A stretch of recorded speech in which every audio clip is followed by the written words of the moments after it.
Kumusta? Huwag ka sanang bumitaw sa pangarap mo, ha? Alam ko, minsan nakakawalang gana. Lalo na kapag wala kang nakikitang resulta. Isabay mo pa ang mga hindi magagandang salitang sinasabi ng iba. Sa mga pagkakataong isusuko mo na, ititigil at hahayaan na lang mawala.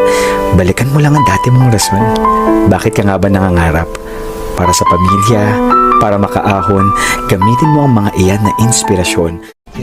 Alam mo, kapag tumatanda na pala tayo, mas priority na natin yung paano maging masaya.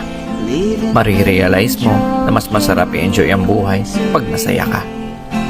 Di mo kailangan makipagtalo sa mga taong walang bilib sa'yo as long as nag-enjoy ka naman sa ginagawa mo.